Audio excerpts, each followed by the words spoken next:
Je suis Marie-France Popeau, je suis lectrice à l'association Lire et faire lire. Je suis aussi coordinatrice des lecteurs et lectrices du 92 qui vont dans des crèches, dans des rames et évidemment dans d'autres structures puisque Lire et faire lire s'adresse aux enfants de 0 à 3 ans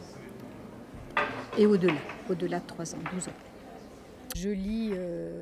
personnellement dans un relais assistante maternelle et j'ai de nombreux bénévoles qui vont lire dans les structures petite enfance qui nous demandent d'intervenir pour faire des lectures plaisir auprès des petits.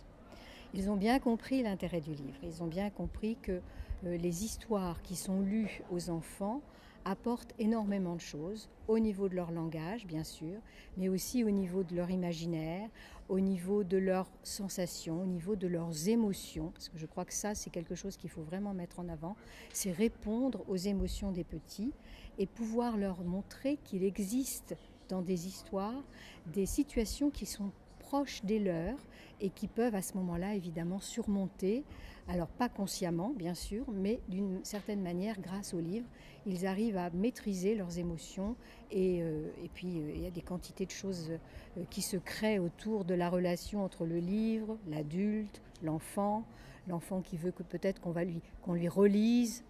une histoire jusqu'à plus soif parce que ça correspond à ce dont il a vraiment besoin à un moment donné de sa vie. Donc je peux vous présenter un livre que j'aime beaucoup, c'est un goût personnel, hein, mais ça s'appelle Bébé Chouette et lorsque je le lis en le présentant aux enfants évidemment avec les images. Donc voilà, je lis comme ça, Bébé Chouette et toute l'histoire se déroule tranquillement avec un petit peu d'empathie avec les enfants bien sûr pour qu'ils accrochent à cette histoire. Et on peut lire ça très tôt. On peut lire ça, je le lis moi dans mon rame, il y a tous les âges d'enfants et tout le monde est scotché devant cette histoire qui est extrêmement riche, intéressante, bien écrite et bien illustrée. Voilà.